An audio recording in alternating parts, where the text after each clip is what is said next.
तुम कुछ बोलती क्यों नहीं? ये तो मैं जानती हूँ, इस राजकुल के अंतःपुर में मेरे लिए न जाने कब से नीरव अपमान संचित रहा, जो मुझे आते ही मिला। किंतु क्या तुम जैसी दासियों से भी वही मिलेगा? हे मेरे भाग्य विधाता, ये कैसा इंतजार? उस दिन राजपुरोहित ने कुछ आहुतियों के बाद मुझे आशीर्वाद दिया था। क्या वो आपकी श्राप था?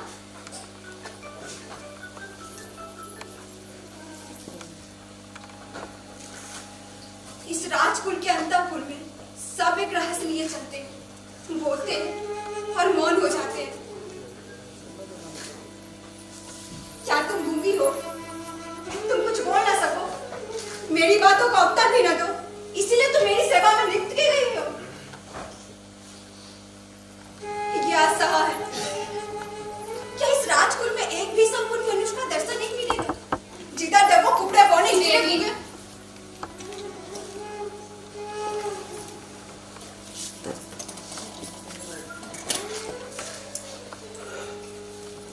देवी, प्रत्येक स्थान और समय बोलने के योग्य नहीं होते। कभी कभी मौन रह जाना बुरी बात नहीं है। देवी,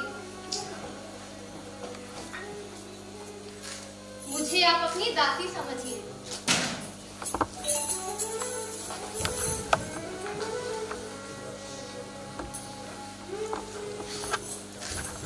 देवी, अवरोध के भीतर मैं गूंगी हूँ। यहाँ संदिग्ध ना रहने के लिए मुझे ऐसा ही करना पड़ता है। तो तुम बोलती भी हो, पर यह कपट आचरण किस लिए? एक पीड़ित की प्रार्थना सुनाने के लिए। देवी, देवी, कुमार चंद्रगुप्त को आप भूल ना गई होंगी। वही ना, जो मुझे बंदनी बनाने के लिए गए थे। ये आप क्या कह रही हैं? उन्हें तो स्वयं अपने भीषण भविष्य का पता ही नहीं। प्रत्येक क्षण उनके प्राणों पर संदेह करता है। देवी, उन्होंने पूछा कि मेरा क्या अपराध है। अपराध? भला मैं क्या बताऊं उनका अपराध? तो क्या कुमार बंदी है? कुछ कुछ वैसा ही है देवी। क्या राजाधिराज से कहकर आप उनका कुछ उपकार कर सकेंगी? मैं क्या कर सकूंगी? मैं तो अपने ही प्राणों का मूल्य नहीं समझ पाती। मुझ पे राजा का कितना स्नेह है, ये मैं आज तक न जान सकी। विलासनियों के साथ मदिरा में उन्मुक्त उन्हें अपने आनंद से अवकाश कहा। तब तो अदृष्ट ही कुमार के जीवन का सहायक होगा। उन्होंने पिता का दिया हुआ सकत्व और राज्य का अधिकार तो छोड़ ही दिया, और इसके साथ ही अपनी एक अमूल्य निधि भी। अमूल्य निधि? ये अपनी अमूल्य निधि वो क्या? ये अत्यंत गुप्त है देवी। देवी, किंतु प्राणों की भीख मांगकर मैं ये कह सकूंगी। अच्छा, जाने दो। छिपी हुई बातों से मैं घबरा उठी हूँ। ये कहो कि मनुष्य के हृदय में देवता को हटाकर राक्षस कहाँ से घुस सकता है? कुमार की सुंदर और सरल मूर्ति को देखकर कोई भी प्रेम से पुलकित हो सकता है, किंतु उन्हीं का भाव आश्चर्य है। देवी, कुमार को इतने में ही संतोष होगा कि उन्हें कोई विश्वास पूर्वक स्मरण कर लेता है, और नहीं अभ्युदय की बात, सो तो उन्हें अपने भाग्य और बाहुबल पर ही विश्वास है। किंतु उन्हें ऐसा कोई साहस का काम नहीं करना चाहिए जिससे उनकी परिस्थिति और भी भयानक हो जाए।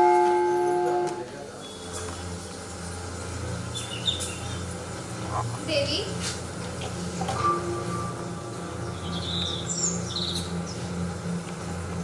सायंकाल हो चुका है। देवी, वनस्पतियां शिथिल हो रही हैं। वो देखिए ना, व्योम विहारी पक्षियों का झुंड अपने नीड़ों में प्रसन्न कोलाहल से लौट रहा है।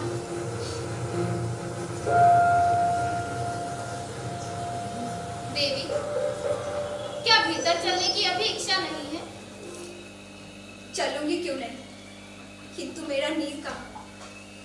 ये तो स्वर्ण पिंजर है।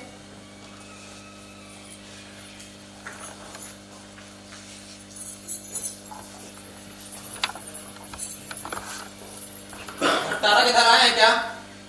मेरे आंचल में तो छिपे नहीं है, जाके देखो किसी कुंज में होंगे। क्षमा कीजिए महादेवी, एक युद्ध संबंधी आवश्यक संवाद देने के लिए महाराज को खोजता हुआ इधर आ गया महादेवी। मैंने कहा ना महाराज यहाँ नहीं है, जाके देखो किसी कुंज में होंगे। मदीना में उन्मूल। जो आ गया महादेवी।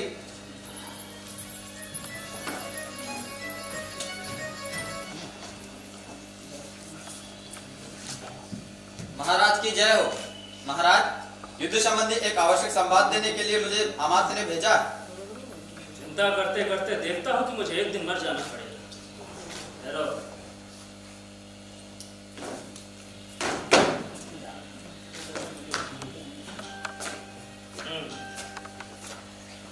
तुमने अपना काम ठीक ढंग से तो किया, किंतु हम ये नहीं समझ पाए कि वो अभी चंद्रगुप्त से स्नेह करती है या नहीं। महाराज, देख नहीं रहे हो, मुझे अभी अवकाश नहीं, थोड़ा ठहर कराना। राजाधिराज, शकों ने किसी पहाड़ी राह से उतरकर नीचे का गिरपथ रोक लिया है महाराज। हम लोगों के शिविर का संबंध राजपथ से छूट गया है। शकों ने दोनों ही ओर से घेर लिया है महाराज। मूर्ख, चुप हो जा।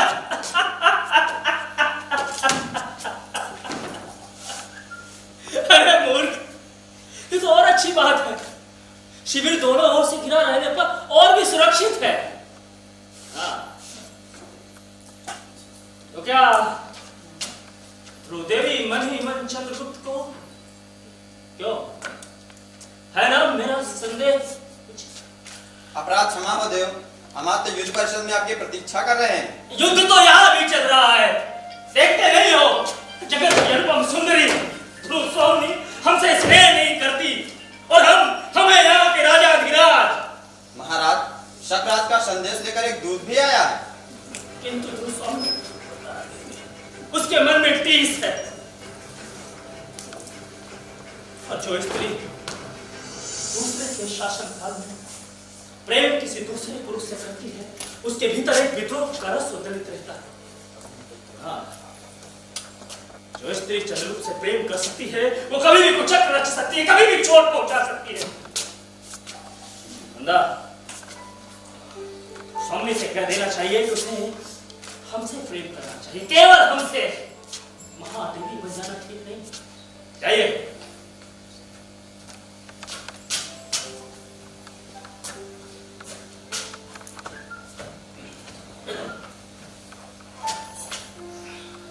आवश्यक बातें कहनी है देव। क्या सामने को लेकर इस पूरे साम्राज्य से बात होना पड़ेगा? हाँ, समझा। दामाद, सेनापति, पुरोहित सब मुझसे छिपा हुआ बैठा। महाराज, हाँ, अमात, तुम्हें मेरे क्यों विश्वास मित्र हो। समझा, ये गिरिपथ समस्त झगड़ों का अंत करके रहेगा। अमात, जिसके भुजाओं में बल ना हो, उसके मस्तिष्क में तो कुछ होना ही चाहिए ना। पहले ऐसे पढ़िए।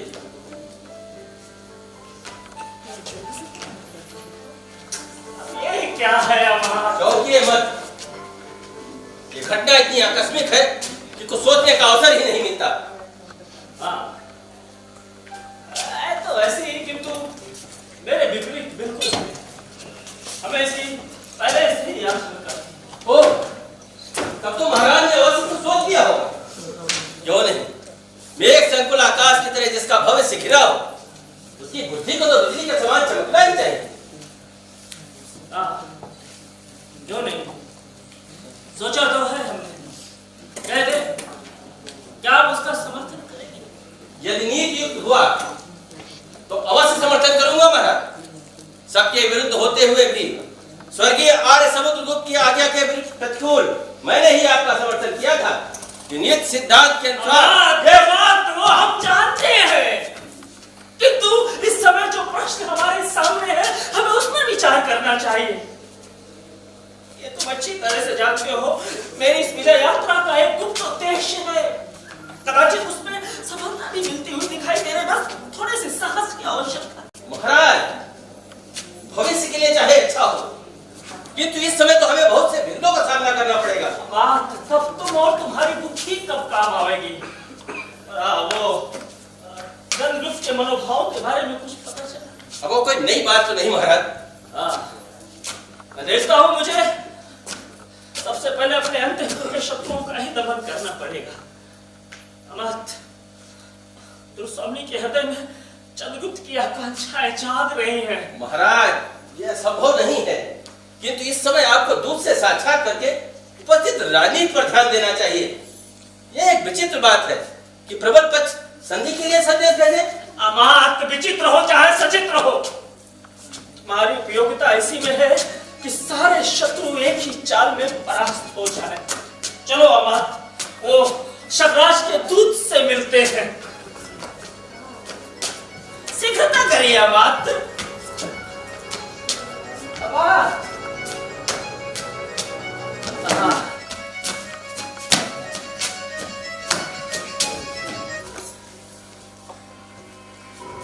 भयानक समस्या है। मूर्खों ने स्वार्थ के लिए इस साम्राज्य के गौरव का सर्वनाश करने का निश्चय कर लिया है। सच है, वीरता जब भागती है तो उसके पैरों से राजनीतिक छलछल की धूल उड़ती है।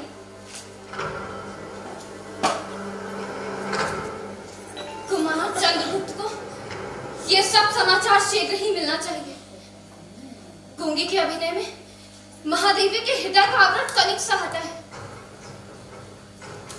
किंतु वह थोड़ा सा स्निग्ध भाव भी कुमार के लिए कम महत्व नहीं रखता।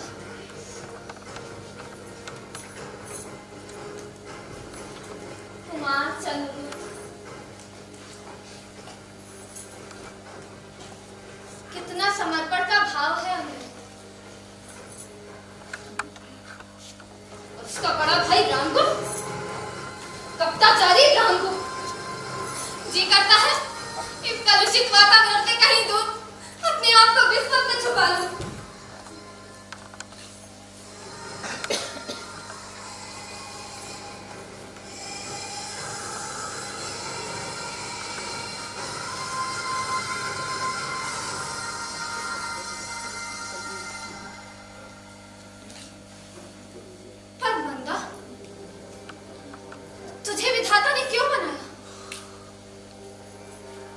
नहीं मंदा, तुझे अपने हृदय को कठोर करके अपने कर्तव्य का पालन करने के लिए यहीं रुकना होगा। न्याय का दुर्बल पक्ष ग्रहण करना होगा मंदा। तुझे इस साम्राज्य की रक्षा के लिए अपने प्राणों का बलिदान देना होगा। हाँ मंदा, तुझे ये करना होगा, तुझे ये करना होगा मंदा।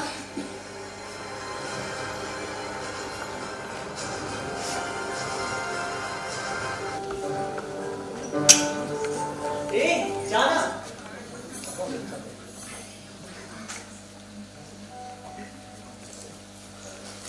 माँ देवी की जय हो।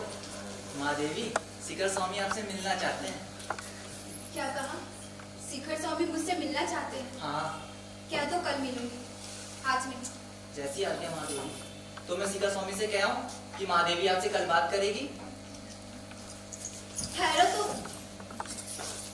वो गुप्त साम्राज्य का अमात है ना? हाँ। तब तो उनसे आज ही भेंट करना। अच्छा ये बताओ, तुम्हारे कुल में नियम क्या है?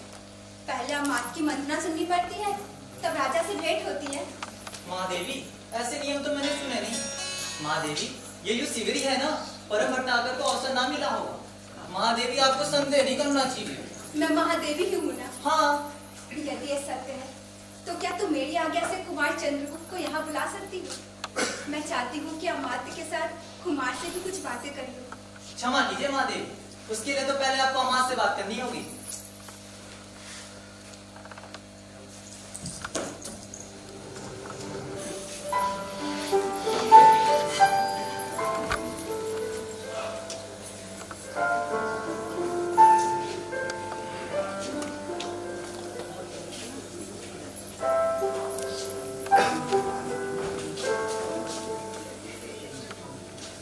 महादेवी की जय हो।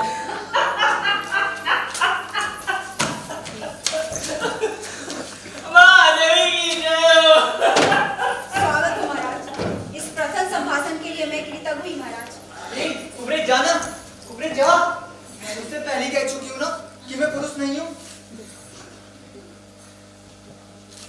बोल रहा है तू?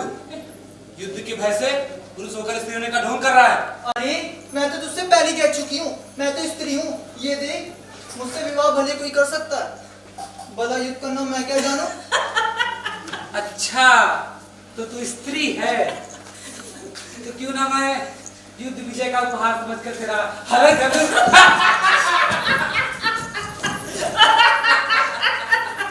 निकलो यहाँ से। ऐसी निर्लजता का नाटक मैं यहाँ नहीं देखना चाहती। मैंने कहा निकलो यहाँ से। सुनाई नहीं दे रहा।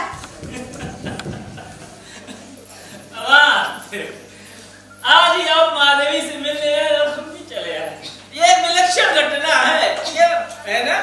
महाराज, मैं इस समय एक आवश्यक कार्य से आया हूँ। ओह, मैं तो भूल ही गया। ओह, परवर समाज क्या चाहता है? हम युद्ध न करें, बस इतना ही। जाने दीजिए अब बात। ये तो कोई अच्छी बात थोड़ी है। महाराज, वो और भी कुछ चाहता है। क्या वो कुछ सहायता मांग रहा है? नहीं महाराज, वो बहुत ही असंगत और अशिष्ट याचना कर रहा है। अरे अमार, कुछ कहो भी। क्षमा हो महाराज, दूध तो अवध होता ही, इसीलिए उसका संदेश सुनना पड़ा।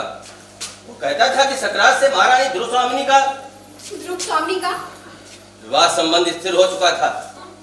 उसी समय आर्य समुद्रगुप्त की विजय यात्रा में महादेवी के पिता ने इन्हें उपहार स्वरूप गुप्तकुल में भेज दिया।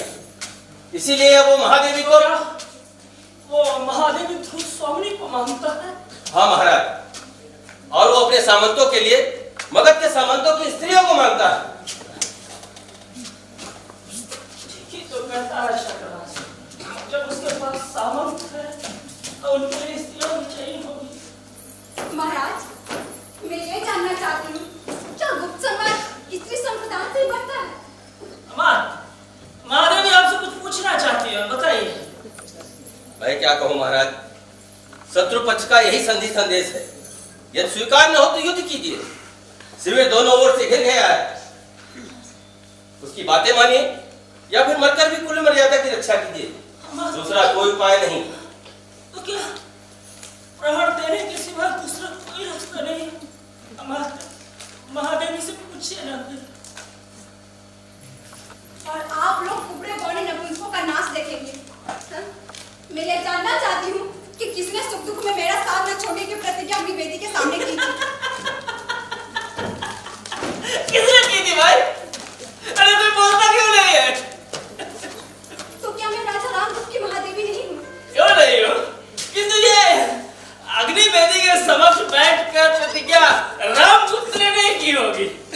उस दिन तो हम रक्षा सुसर में डुबकी लगा रहे थे। अब वो पुरोहित जी ने न जाने क्या क्या पढ़ दिया। इन सब बातों का भार हमारे सर पर कदापि नहीं।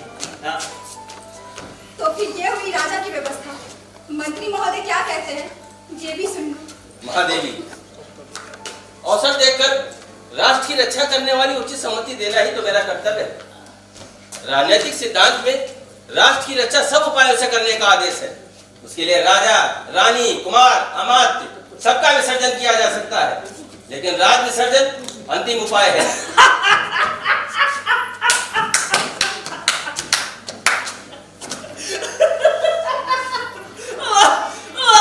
क्या बात कही तूने?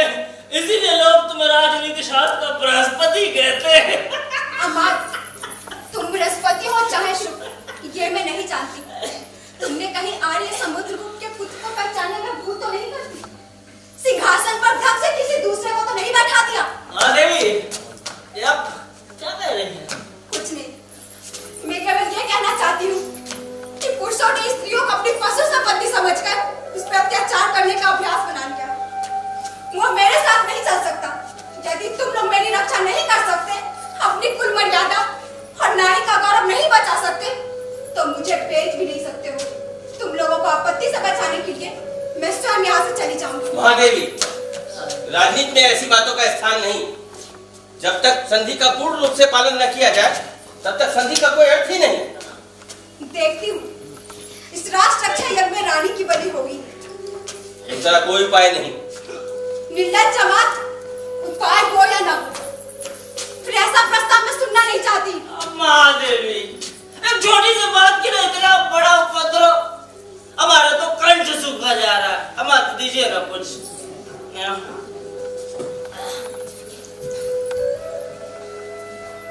शीघ्रता करिए मत। महाराज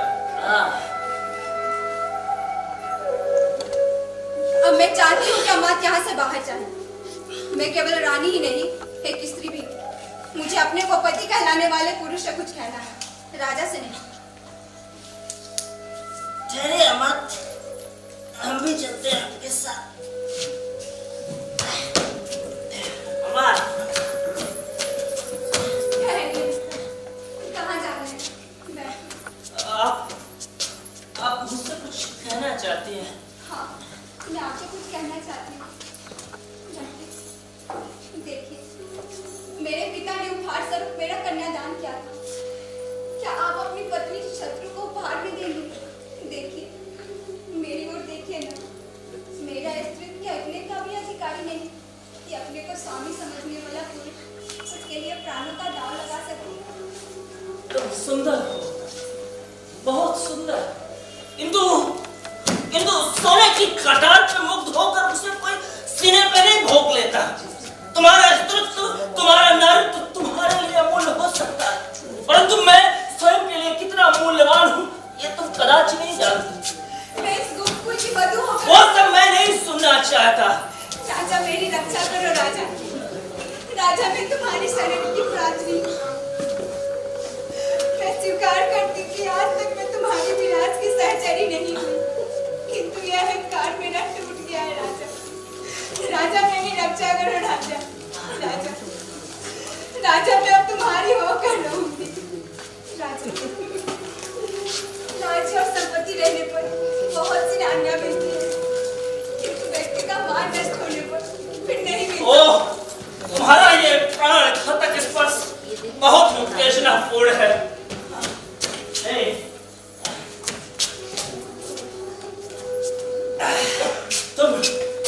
तुम मेरी रानी नहीं, तुम तो उपहार की वस्तु हो। और यदि मैं तुम्हें किसी दूसरे को उपहार में देना चाहता हूँ तो तुम्हें आपत्ति क्यों है? चुप हो जाओ प्लीज। मैं उपहार में देने की वस्तु सीतामणि नहीं हूँ। मुझ में रक्त की तरह लालिमा है और मेरा हृदय उष्ण है। उसमें आत्म सम्मान की ज्योति है। उसकी रक्षा में स्वयं मार दे मेरी हत्या करेगी। नहीं, तुम्हारी हत्या नहीं। तुम जियो भेड़ों की तरह। तुम्हारा ये तुच्छ जीवन उसे नहीं लूंगी। मैं अपना ही जीवन समाप्त कर लूंगी। नहीं, वो किंतु आपके मर जाने के बाद बर्बर शतराज के पास किसको भेजेंगे?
जीवन विश्व की संपत्ति है।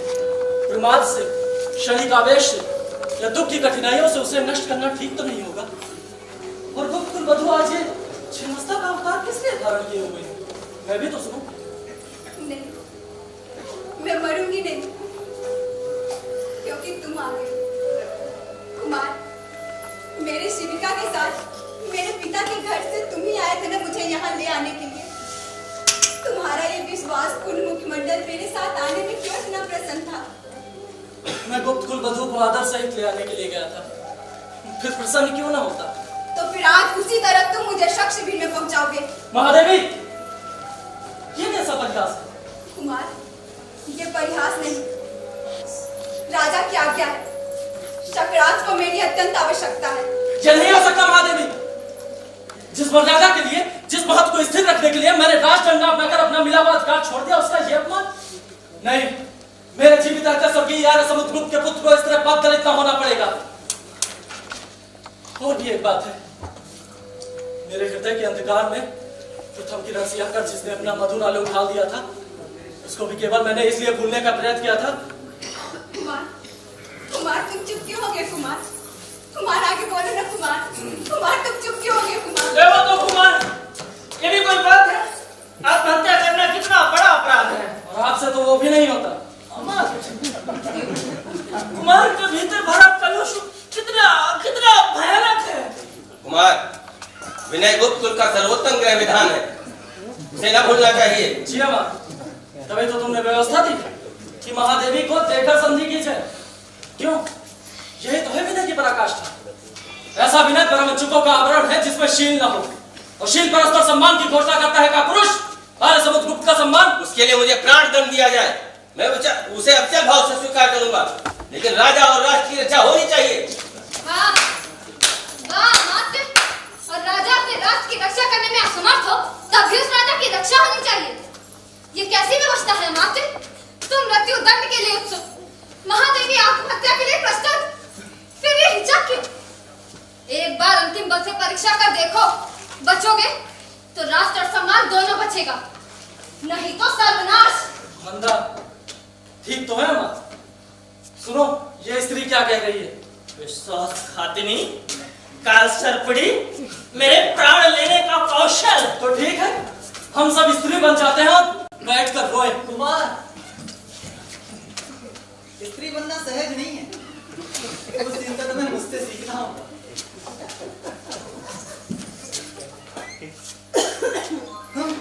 तुम नहीं बन सकते, तुम्हारे ऊपर बड़ा कठोर आवरण है। कुमार,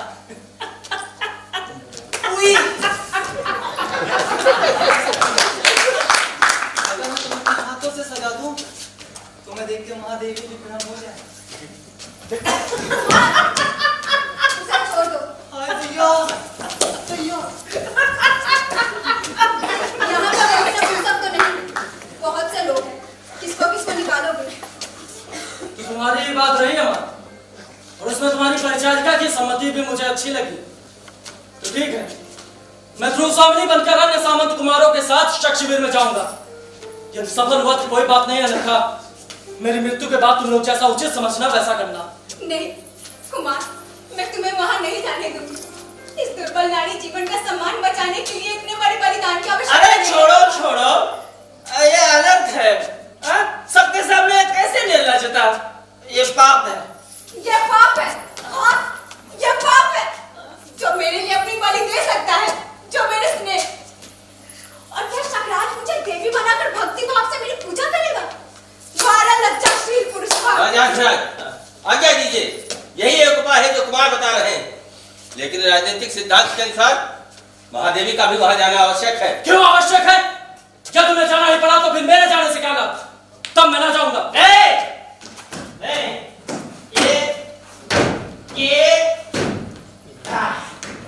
ये राजा रामगुप्त की आज्ञा है। साम्राज्य के सामंतों के समक्ष प्रस्तुत होने के लिए तैयार हो जाओ। महाराज, कुमार,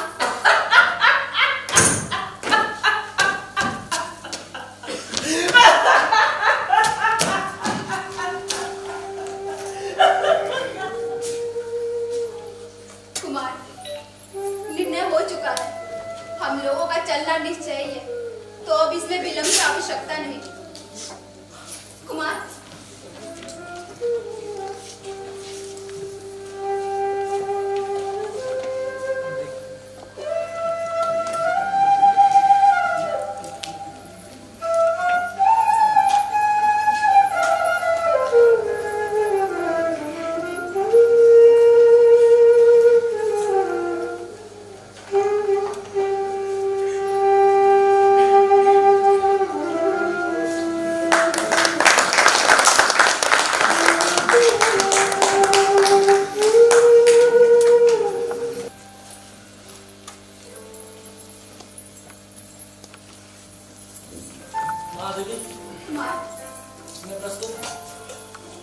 किंतु ध्रुव स्वामिनी के साथ मैं शक शिविर जाने के लिए सहमत नहीं हूं।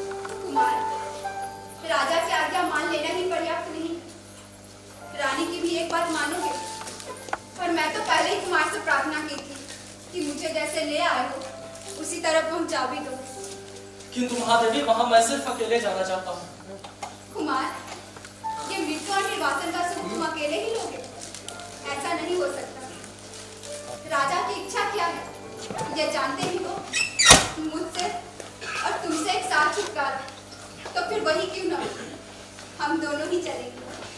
और मैं भी इस विनोद प्रलय का परिहास देखना चाहती हूँ। मेरी सहचरी, तुम्हारा वो ध्रुव फामनी का रूप ध्रुव फामनी ही न देखे तो किस काम का।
सींचना पड़ता है, नहीं तो इनकी रुखाई और मलिनता सौंदर्य पर आवरण डाल देती है।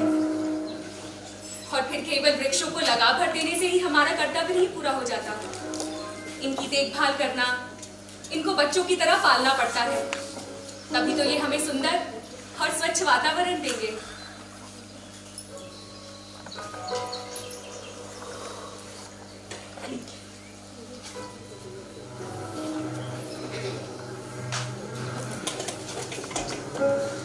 अरे आज तो इनके पत्ते धुले हुए भी नहीं हैं। फूल मानो इनमें मुखलित होकर ही रह गए। खिलखिलाकर हंसने का मानो इन्हें बल ही नहीं। इधर कई दिनों से महाराज भी अपने युद्ध विक्रय में लगे हुए हैं और मैं भी यहाँ नहीं आई, तो फिर इनकी चिंता कौन करता। और यहाँ तो सब जैसे रक्त के प्यासे, प्राण लेने और देने में पागल।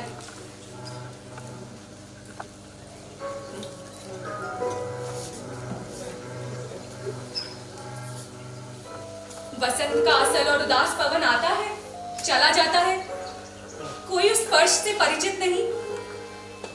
ऐसा तो वास्तविक जीवन ही नहीं है। प्रणय, प्रेम जब सामने से आते हुए तीव्र आलोक की तरह आंखों में प्रकाश पुंज उड़ेल देता है, तब सामने की सभी वस्तुएं और भी अस्पष्ट हो जाती हैं।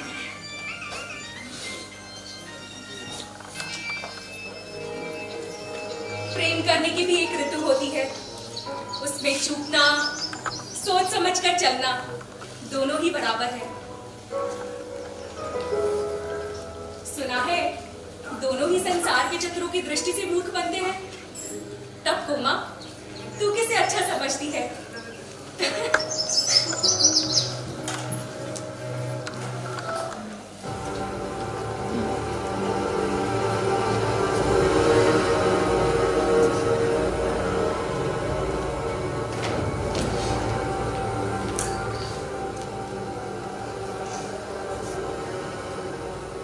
हिंगल अभी आया नहीं, कहीं वो बंदी तो नहीं बना लिया गया?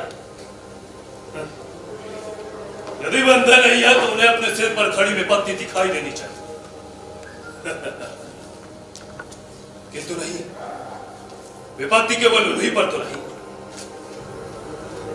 हम लोगों को भी रक्त की नदियां बहानी पड़ेगी।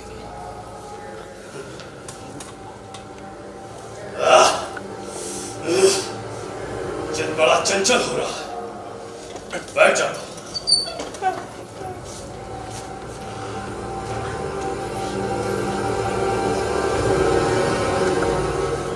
एकांत में बैठकर अपने बिखरे हुए मन को समेट ले। अरे कुमार। हाँ महाराज, क्या आज्ञा है? आज्ञा नहीं कुमार, तुम्हें आज्ञा नहीं दूंगा। तुम इतनी रूठी हुई सी क्यों बोल रहे? महाराज, रूठने का सुहाग मुझे मिला ही कब? आजकल मैं जैसी भीषण परिस्थिति में हूँ, उस पर अन्य मनस होना स्वाभाविक है। तो क्या आपकी दुश्चिंताओं में मेरा कोई भाग नहीं? मुझे उससे अलग रख के क्या परिस्थिति कुछ सरल हो रही है?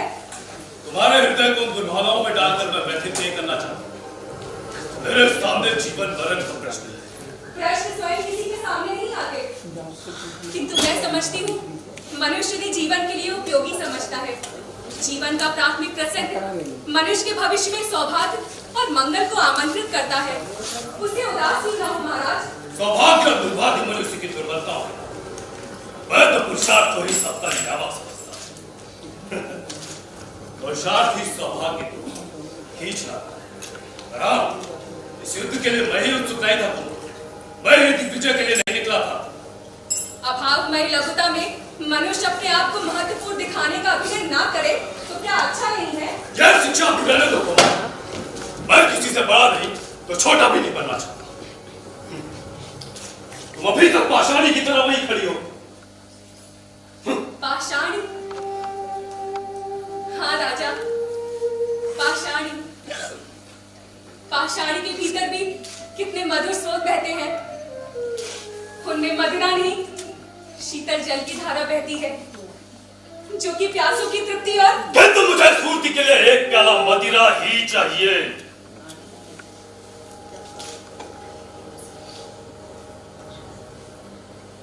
आप बैठिए, मैं ले आती हूँ।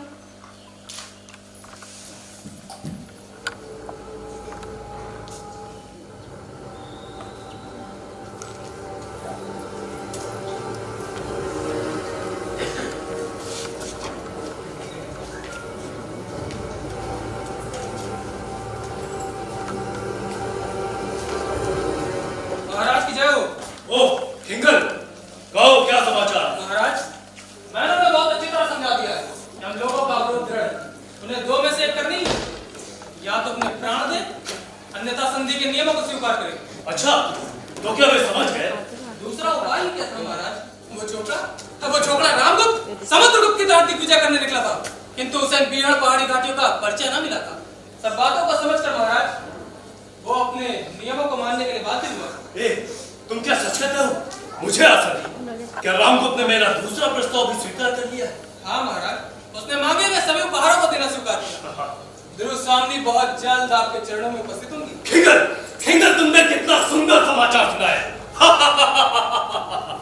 आज पुत्रों की स्वर्गीय आत्मा प्रसन्न होंगी। उनकी पराजय का यह प्रतिशोध है। हम गुप्तों की दृष्टि में जंगली, बर्बर और असभ्य है ना, तो मेरी प्रतिहिंसा भी उनकी बर्बरता के अनुकूल होगी। मैंने अपने सूरसामंतों के लिए कुछ स्त्रियां भी मांगी थी। दुर्ग तोरण में शंकाएं आ गई महाराज। विलंब क्यों? उन्हें शीघ्र ले आओ। किंतु रानी की एक प्रार्थना है महाराज। क्या? वो पहले केवल आपसे भेंट करना चाहती हैं, उनकी मर्यादा। क्या मर्यादा? भाग्य जिन्हें छिपने के लिए विवश कर देता है, उन लोगों के मन में मर्यादा का और भी अधिक ध्यान रहता है। यह उनकी दयनीय दशा। किंतु महाराज, वो आपकी रानी होने के लिए आ रही है। अच्छा, तुम मध्यस्थ हो, तुम्हारी बात मानकर मैं उनसे एकांत में भेंट करता हूं। अभी तुम जाओ। जो आज्ञा महाराज।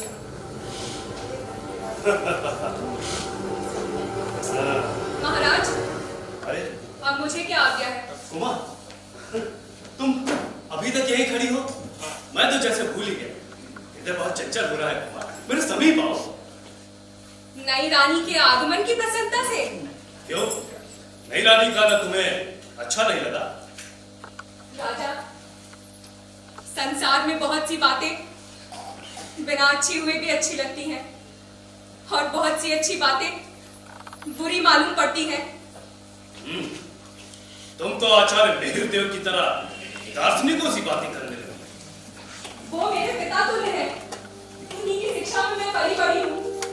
हाँ, ठीक है, जो बातें राजा को अच्छी लगे वो मुझे भी अच्छी लगनी चाहिए, है ना?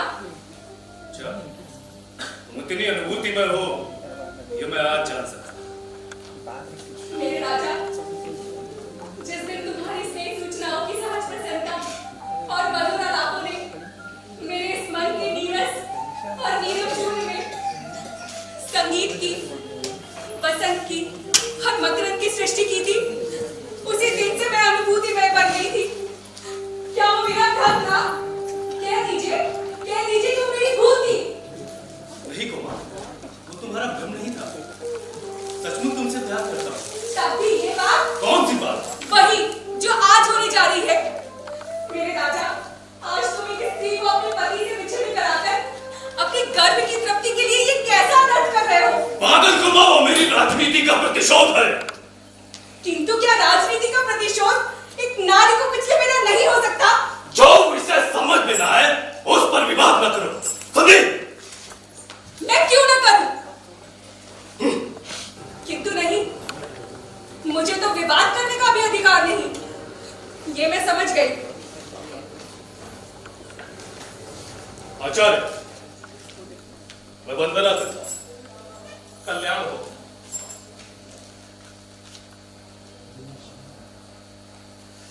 देखिए, मैं तो बस तुम्हें देखने चला आया। तुम उदास क्यों हो? आचार्य, रामगुप्त का दर्द दूर करने के लिए मैंने उपहार में ध्रुव सोमनी को मांगा था। आज रामगुप्त की रानी दुर्ग के द्वार पर खड़ी है, उमा को इससे आपत्ति है। ऐसे काम में आपत्ति तो होनी ही चाहिए। राजा, एक स्त्री का सम्मान नष्ट करके तुम जो भयानक अपराध करोगे, उसका फल क्या अच्छा होगा? और ये तो तुम्हारा अपनी भावी पत्नी के प्रति अत्याचार होगा। भावी पत्नी है? इस क्षणिक सफलता से तुम प्रमत्त हो जाओगे।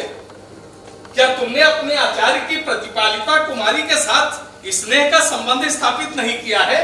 क्या इसमें भी संदेह है? राजा, स्त्रियों का स्नेह विश्वास भंग कर देना कोमल तंत्र को तोड़ने से भी सहज है, परंतु सावधान होकर उसका परिणाम भी सोच लो।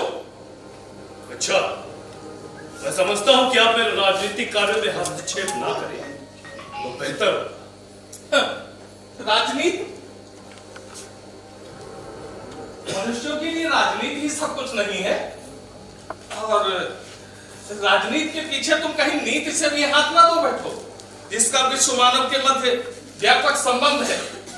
राजनीति की क्षणिक सफलताओं से, क्षणिक छलनाओं से सफलता प्राप्त करके क्षण भर के लिए तुम अपने को चतुर समझने की भूल कर सकते हो, परंतु इस संपूर्ण संसार में एक प्रेम करने वाले हृदय को खो देना सबसे बड़ी हानि होगी शकराज। दो प्रेम करने वाले हृदयों के बीच स्वर्णिम ज्योति का निवास होता है। बस बहुत हो चुका। आपके महत्व की कोई सीमा होगी। यदि आप यहां से नहीं जाते हैं तो मैं ही चला जाता हूं।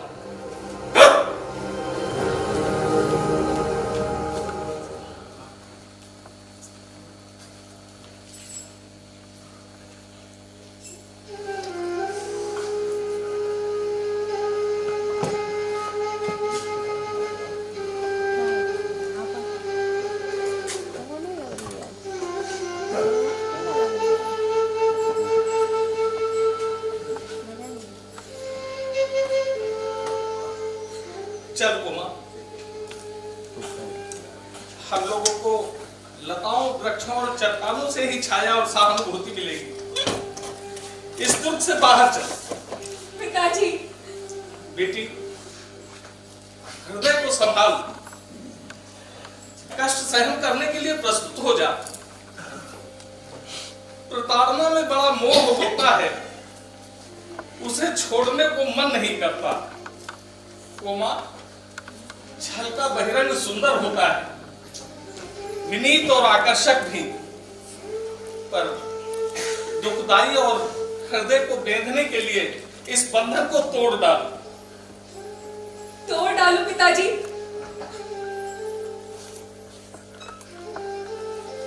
मैंने जिसे अपने आंसुओं से सींचा, वही दुलार भरी बल्ले आज मेरे आंख बंद करके चलने से मेरे ही पैरों में उलझ गई है। दे दो इन्हें झटका, उसकी हरी हरी पत्तियां कुचल जाए और वो छिन्न होकर धूल में लौटने लगे। ना पिताजी, ऐसी कठोर आज्ञा ना दो। बेटी, यहाँ तेरी भलाई होती तो मैं चलने को कभी न कहता। हम लोग अखरोट की छाया में बैठेंगे, झरनों के किनारे दाख के कुंजों में विश्राम करेंगे,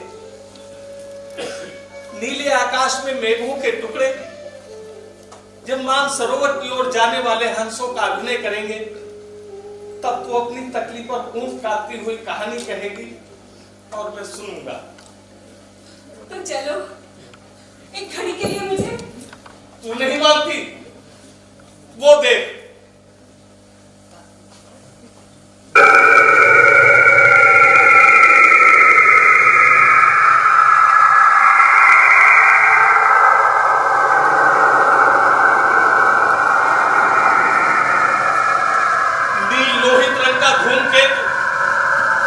अविचल दशा में इस दूर की ओर कैसा भयंकर संकेत कर रहा है। पिताजी, तब भी। पागल लड़की, मैं जाता हूं। तू सोच ले, विचार कर ले, मैं दुख के बाहर तेरी प्रतीक्षा करूंगा। पिताजी।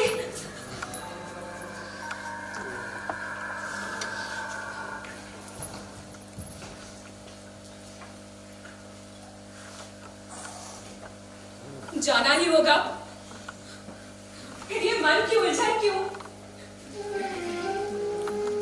अमंगल का अभिशाप अपनी क्रूर हंसी से इस दुर्ग को कपा देगा और सुख के सारे स्वप्न विलीन हो जाएंगे। मेरे यहाँ रहने से उन्हें अपने भावों को छिपाने के लिए बनावटी व्यवहार करना होगा और पग पग पर अपमानित होकर मेरा हृदय उसे सह न सकेगा। तो चलो, यही ठीक है। पिताजी, पिताजी ठहरिए। जाती हूँ राजा। कहा? आचार्य के पास। मालूम होता है बहुत दुखी होकर चले। हाँ, उन्होंने इस धूमकेतु को दिखाया और मुझसे बोले मेरा इस दुर्ग में रहना अब उचित नहीं। भयावी पूछ का धूमकेतु, आकाश का उच्छांकन पर्यटक, नक्षत्र लोक का अभिशाप। कुमा, कुमा, कुमा, आचार्य को बुलाओ। कुमा, कुमा, इस अमंगल की शांति होनी चाहिए। कुमा, कुमा, वो जो बोलेंगे मैं वही करूंगा। कुमा, कुमा, आचार्य को बुलाओ। कुमा, कुमा, कुमा। वो बहुत चिढ़ गए हैं, अब उनको प्रसन्न करना उचित नहीं। वो मुझे अपने साथ विवाह जाने के लिए मेरी प्रतीक्षा करते होंगे। कहाँ जाओगी? पिताजी के साथ। और मेरा प्यार, मेरा इसमें सब भुला दो। प्रेम का नाम मत लो, वो एक पीड़ा थी जो छूट गई और उसकी कसक भी धीरे धीरे दूर हो जाएगी। राजा, मैं तुम्हें प्रेम नहीं करती।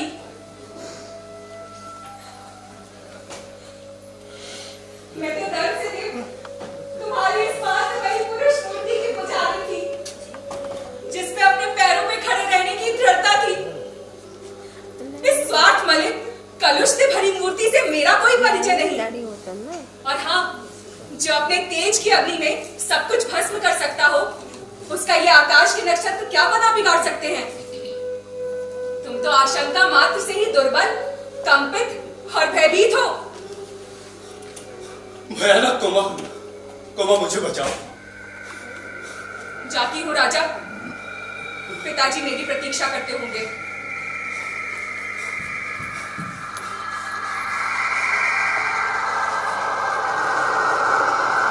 कोमा रुको।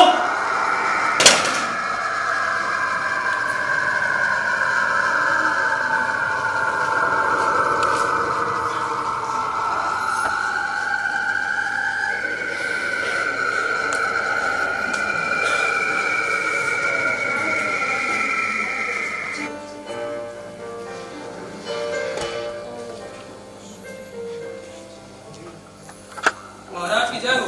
महाराज, गुरुस्वामी ने पूछा है कि एकांत को आऊं। हाँ, कह दो कि यहाँ एकांत।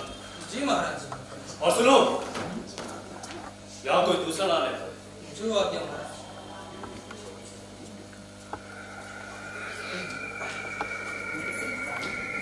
तो इसका कोई उपाय नहीं। न जाने मेरा हृदय क्यों घबरा रहा है। कोमा को समझा बुझा कर लाना, किंतु इधर गुरुस्वामी जो आ रहे हैं। हाँ, देखता हूं, शायद कोमा प्रसन्न हो जाए। हाँ,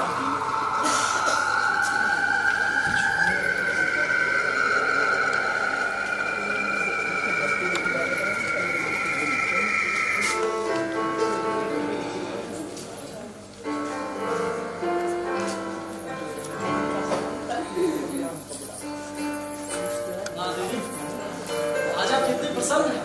कुमार, और क्या प्रसन्न नहीं हो? देवी, मेरा जीवन निषेध का ध्रुव शब्द इस घोर अंधकार में भी अपनी स्थिर उज्ज्वलता के साथ चमक रहा है। आज महोत्सव है ना? कुमार, अभी भी समय, आप वापस लौट जाओ। इस तुच्छ नारी जीवन के लिए इतने महान उत्सर्ग की आवश्यकता नहीं। देवी, ये आपका क्षणिक मोह है। मेरी परीक्षा न लीजिए। मेरे शरीर ने चाहे जो रूप धारण किया, किंतु मेरा हृदय निश्चल है। किंतु कुमार, अपनी कामना की वस्तु न पाकर ये आत्महत्या जैसा प्रसन्न तो नहीं? देवी, तीखे वचनों से मरमाहत करके भी आज कोई मुझे इस मृत्यु पक्ष से विमुख नहीं कर सकता। मैं अपना कर्तव्य पूर्ण करूं, इसी में मुझे सुख है। किंतु कुमार, मैं किसको रानी समझूं? रूप का ऐसा तीव्र आलोक नहीं, मैंने कभी नहीं देखा। इसमें गुरुस्वामी कौन है? महाराज, ये मैं आ गई। ओह, शकराज को धोखा दे पाना इतना आसान नहीं। ध्रुव स्वामी कौन है, ये तो एक अंधा भी बता सकता है। देखो चंद्र, तुम्हें यहाँ आने पर तुम्हारी इच्छा रानी बनने की क्यों हो गई है? हाँ? या मुझे शकराज से बचा लेने के लिए तुम्हारी स्वामी हो? हाँ, कौन जाने कि तुम ही ऐसा कह रही हो। देखो चंद्र, क्या तुम मुझे यहाँ भी नहीं रहने दोगे? बताओ, क्या मैं राजकुल के अंतःपुर में रह पाऊंगी? ये चंद्र चंद्र कहकर पुकारने से क्या तात्पर्य है? हाँ? ये अच्छा झगड़ा तुमने फैलाया, इसीलिए मैंने एकांत में मिलने की प्रार्थना की थी। तो मैं यहाँ भी चली जाऊंगी। ठहरो, क्या चिंता?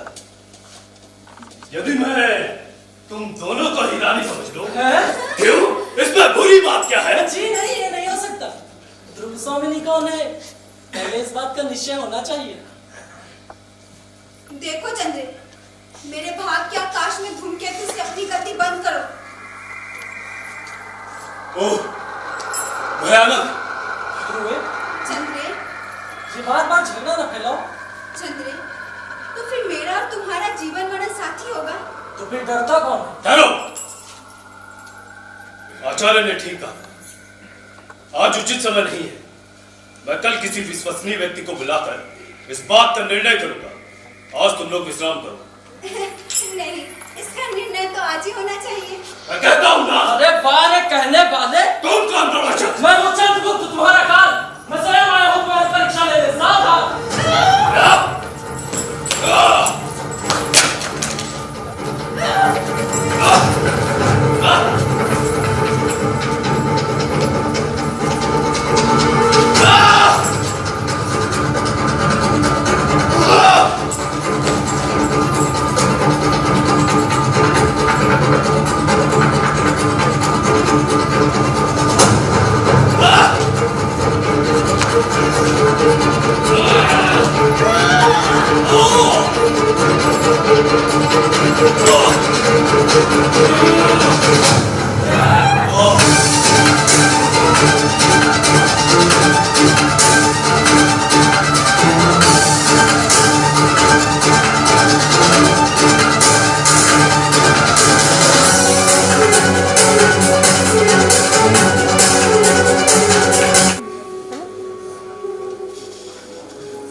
महादेवी की जय हो।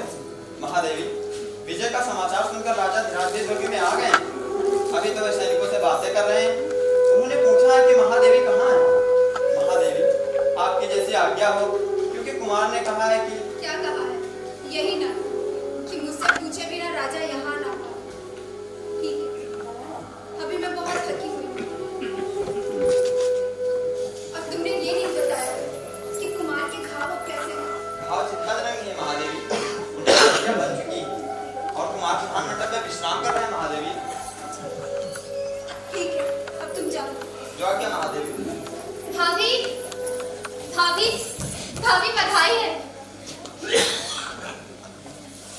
नहीं नहीं, महादेवी क्षमा कीजिएगा। मंदा, मंदा भूल से ही आज तुम्हें एक प्यारी बात कह दी। उसे क्या लौटा लेना चाहती हो?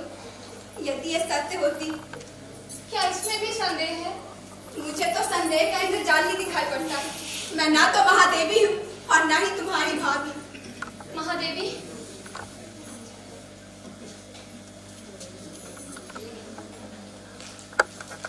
पुरोहित जी, आप ऐसे उपद्रवों के बाद शांति कर्म होना आवश्यक है। इसीलिए मैं तो स्वस्वन करने ही आया था, परंतु आप तो कहते हैं कि मैं महादेवी ही नहीं हूँ। पुरोहित जी, मैं रात नींद नहीं जानती, किंतु इतना समझती हूँ कि जो रानी शत्रु को उपहार में भेज दी जाती है, वो महादेवी के उच्च पदवी से पहले वंचित हो गई होगी। किंतु आप तो भाभी होना भी अस्वीकार करती। भाभी कहने का तुम्हें रोग है तो कह लो। उस दिन इन्हीं पुरोहित जी ने कुछ मंत्रों के उच्चारण के बाद मेरा विवाह कराया था, किंतु विवाह के बाद मुझे कभी राजा से सरल संभाषण करने का अवसर नहीं मिला। न जाने मेरे किस अपराध के कारण उन्होंने मुझे निर्वासित किया और मुझे बलि पशु की तरह शत्रुदुर्ग में भेज दिया। क्या तुम तभी मुझे भाभी कहना चाहती हो? ये गलत है और ग्लानिजनक प्रसंग है। ये मैं क्या सुन रहा हूँ? मुझे तो ये जानकर प्रसन्नता हुई थी, वीर रमणी की तरह अपने साहस के बल पर महादेवी ने इस दुर्ग पर अपना अधिकार किया है। आप झूठ बोलते हैं। मैं और झूठ? हाँ, आप और झूठ नहीं, स्वयं आप ही मिथ्या है। क्या आप वेदांत की बात करती हैं? तब तो संसार मिथ्या है ही। संसार मिथ्या है या नहीं, ये मैं नहीं जानती, किंतु आपका धर्मशास्त्र मिथ्या है, जो एक स्त्री की रक्षा नहीं कर पाए। बेटी, तुम ही बताओ कि मेरा भ्रम है या महादेवी का रोष? रोष? हाँ, मैं रोष से चली जा रही हूँ। धर्म के नाम पर इतना बड़ा उपहास, स्त्री आज्ञाकारिता की यह प्रशासनिक परीक्षा मुझसे बलपूर्वक ली गई थी। पुरोहित, तुमने जो मेरा राक्षस विवाह कराया था, अब देखो उसका उत्सव कितना सुंदर है। देखो ना कितना सुंदर है उसका उत्सव। ये नरसंहार देखो, कितने ही सैनिक दम तोड़ रहे हैं और मैं यहाँ पे राक्षसी सी सांस ले रही हूँ। क्या तुम्हारा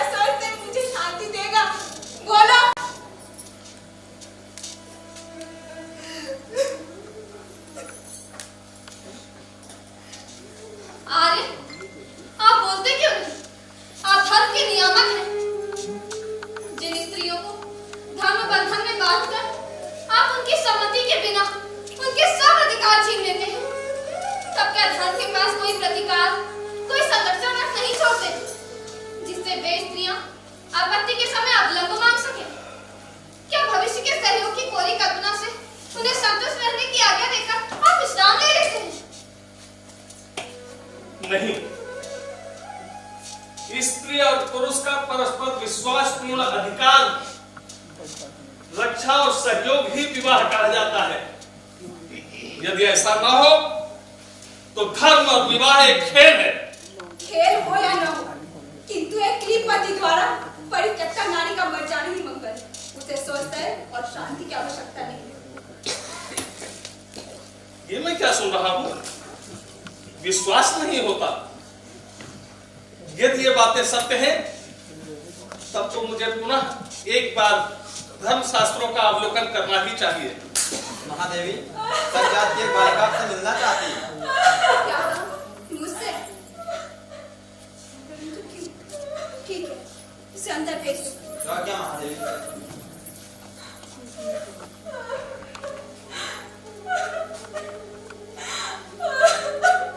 आप लोग कौन हो? मैं पराजित चक जाति की एक बालिका हूँ। और मैंने प्रेम किया था। इस घोर अपराध का तुम्हें क्या दंड मिला?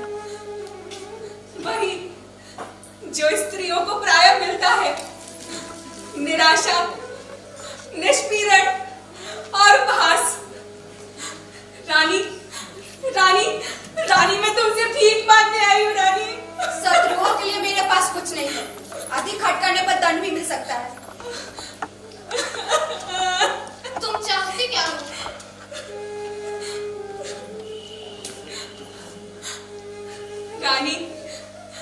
रानी तुम भी एक स्त्री हो। क्या स्त्री की व्यथा ना समझोगी?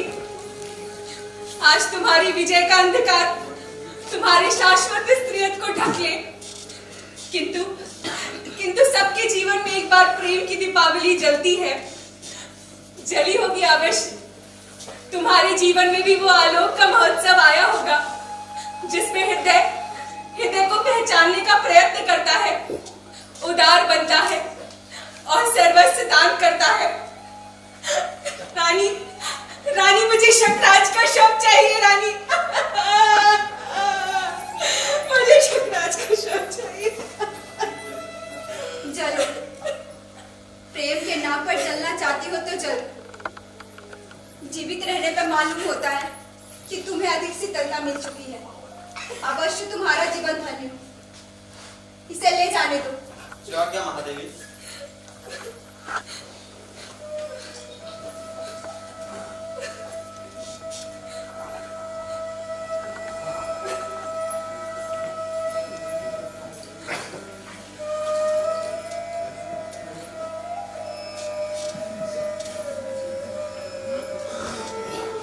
स्त्रियों के इस बलिदान का भी कोई मूल्य नहीं। कितनी असहाय दशा है। अपने निर्बल और अवलंब खोजने वाले हाथों से ये पुरुषों के चरणों को पकड़ती हैं और वो सदैव ही इन्हें घृणा, तिरस्कार, दुर्दशा की भिक्षा से रुद्राक्ष करता है। तब भी हम स्त्रियां सब कुछ सहन करती हैं। भ्रम है, किंतु इसका कारण ही पराधीनता की एक परंपरा से हम स्त्रियों के नस-नस में न जाने किस युग से घुस गई है।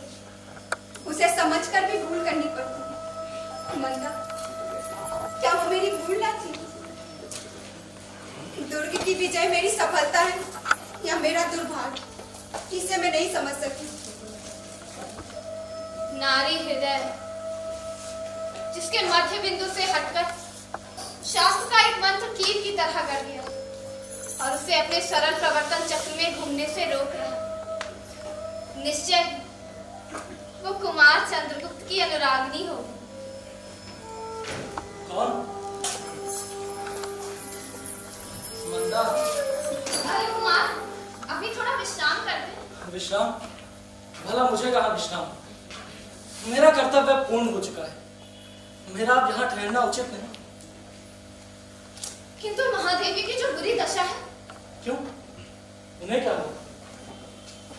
बोलो मंदा, मुझे अवकाश नहीं, क्योंकि राजा धीराज का सामना होते ही क्या हो जाएगा मैं नहीं कह सकता, और अब ये राजनीतिक छल प्रपंच मैं नहीं सह सकता। किंतु महादेवी की जो बुरी दशा है, कुमार कुमार एक बार सच्चे मन से सोचिए, ऐसा करना उचित नहीं होगा कुमार। उन्हें इस अवस्था में छोड़कर जाना उचित नहीं है। मारो मारो मारो मारो मारो मारो मारो। महादेवी कहाँ?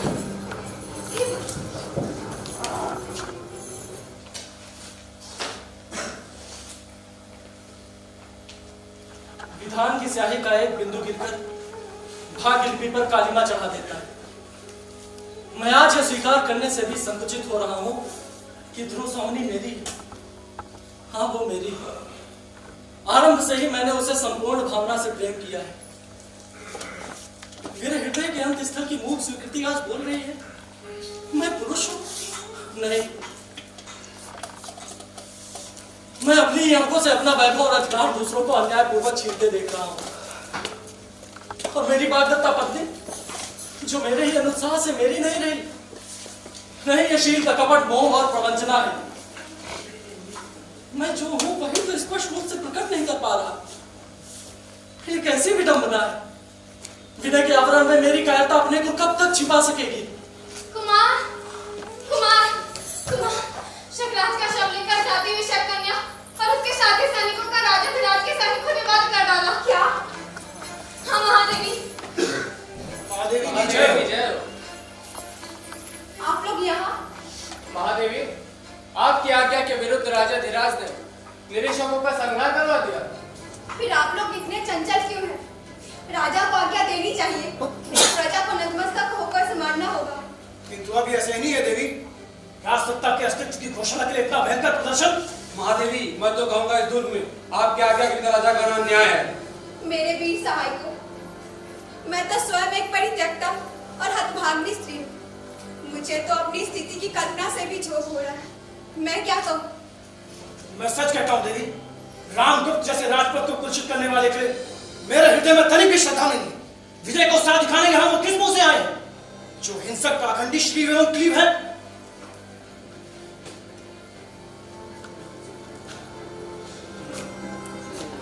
क्या कहा? फिर से तो कहना। काल के कलंक कालिमा को उठवाने वाले चला जाए यहाँ से। चुप रहो। क्या तुम लोग किसी के बहकावे में आवेश में आ गए हो? कुमार, ये क्या हो रहा है? अमरो, विश्वासघाती हो, तुम्हें इस धृष्टता का सिपाहियों, बंदी करो इन्हें। कुमार, ठहरो। मैं कहता हूं तुम चले जाओ यहाँ से। मैं नहीं जाऊंगा। प्राणी मात्र के अंतःस्थल में जागृत रहने वाले महान विचारक धर्म की आज्ञा मैं न टाल सकूंगा। अभी जो प्रश्न अपनी गंभीरता में भीषण होकर आप लोगों को विचलित कर रहा है, मैं ही उसका उत्तर देने का अधिकारी हूं। विवाह का धर्मशास्त्र से घनिष्ठ संबंध है। आप सत्यवादी ब्राह्मण हैं, कृपया आप ही बतलाइए। महादेवी, मैं कहता हूं चुप रहो। मैं समझता हूं इस विवाद को अधिक बढ़ाने से कोई लाभ नहीं। नहीं, मेरी इच्छा इस विवाद का अंत करने का है। आज ये निर्णय हो जाना चाहिए कि मैं कौन हूँ। महादेवी भूस्वामिनी, निर्लज्जता की भी एक सीमा होती है। मेरी निर्लज्जता की दाई इस क्लीब का पुरुष पे है। स्त्री की लज्जा लूटने वाले इस बच्चे को तो मैं। चुप रहो। तुम्हारा ये परस्पर अनुरोध अत्यंत कलुषित हो गया है। ओह, आशा बड़ी सी, इसे भी बंदी बनाओ। ठहरिए महाराज। मैं कहता हूं तुम चुप न रहोगे तो तुम्हारी भी यही दशा होगी। अरे खड़े खड़े मेरा मुंह क्या देखते हो? बंदी करो इसे। ठहरो, बस बहुत हुआ। मैं भी यार समुद्रगुप्त का पुत्र हूँ, और शिखर स्वामी, तुम्हें अच्छी तरह जानते हो कि उनके द्वारा निर्वाचित युवराज भी मैं ही हूँ। तुम्हारी निष्ठा बस है, इसलिए अपने राजा को लेकर इस दुर्ग से सकुशल बाहर चले जाओ।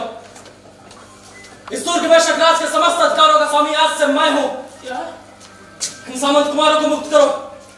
मैंने कहा इन सामंत कुमारों को मुक्त करो। कुमार चंद्रगुप्त की जय, कुमार चंद्रगुप्त की जय।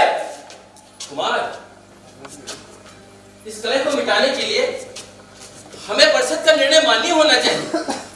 हमें आपके आधिपत्य से कोई विरोध नहीं, लेकिन सब काम नियम के अनुकूल होना चाहिए, जिसके लिए सभा में कुल वृद्धों और सामंतों का होना आवश्यक है। मुझे उसमें कोई आपत्ति नहीं है।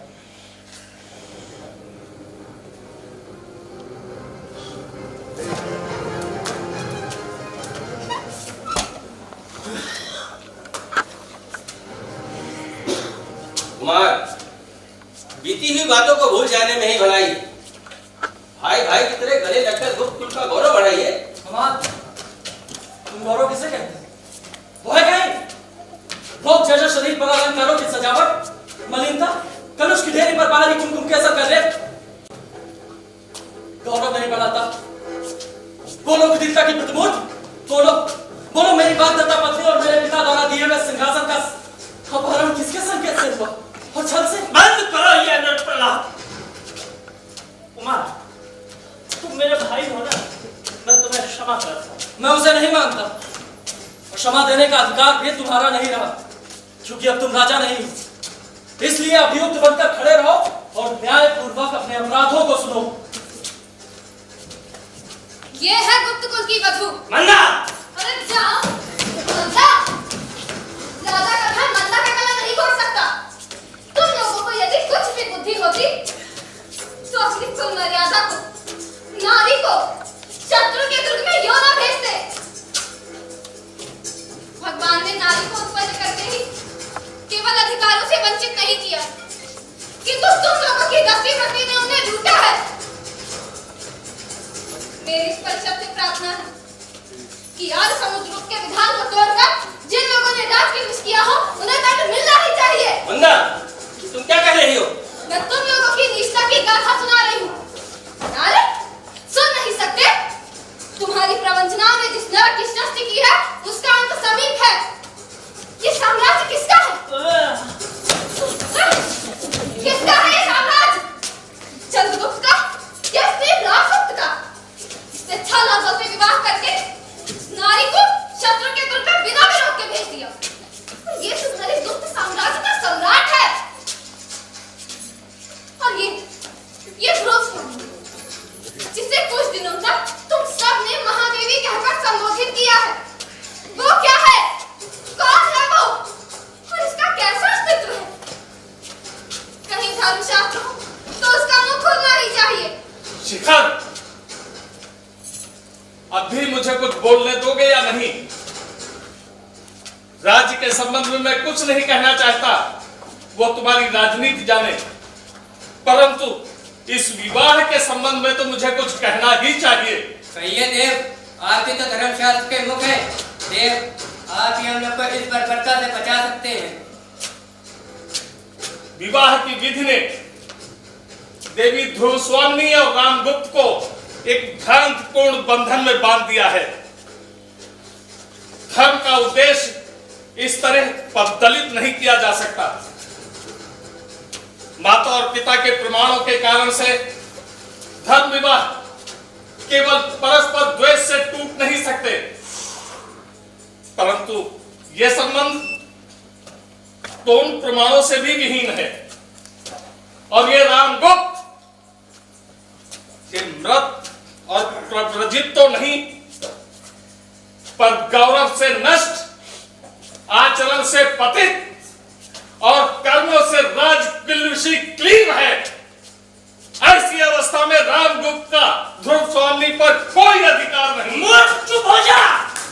तुझे मृत्यु तक तभी भी भय नहीं है? किंचित मात्र नहीं। ब्राह्मण केवल धर्म से भयभीत है, अन्य किसी भी शक्ति को वह तुच्छ समझता है। तुम्हारे पति मुझे धार्मिक सत्य कहने से रोक नहीं सकते। बुलाओ उन्हें, मैं प्रस्तुत हूं। धन्य हो ब्रह्मदेव। किंतु निर्भीक पुरोहित, तुम क्लीब शब्द का प्रयोग कर रहे हो। राजनीतिक दस्यु, तुम शास्त्रार्थ न करो। क्लीब श्री कृष्ण ने अर्जुन को क्लीव किस लिए कहा? अरे जिसे अपनी स्त्री को दूसरे की अंगगामिनी बनने के लिए भेजने में कोई संकोच ना हो, वो क्लीव नहीं तो और क्या है? मैं स्पष्ट कहता हूं कि धर्मशास्त्र रामगुप्त से ध्रुव स्वामिनी के मोक्ष की आज्ञा देता है।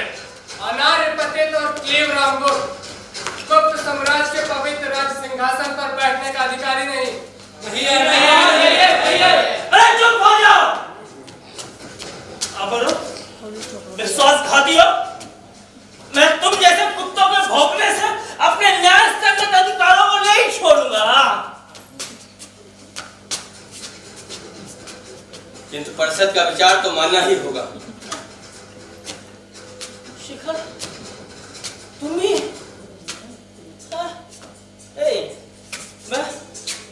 मैं अपने अधिकारों को नहीं छोड़। रामगुप्त, तुम अभी दुर्ग के बाहर जाओ। इतना बड़ा परिवर्तन,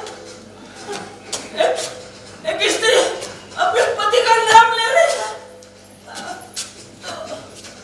तो मैं सचमुच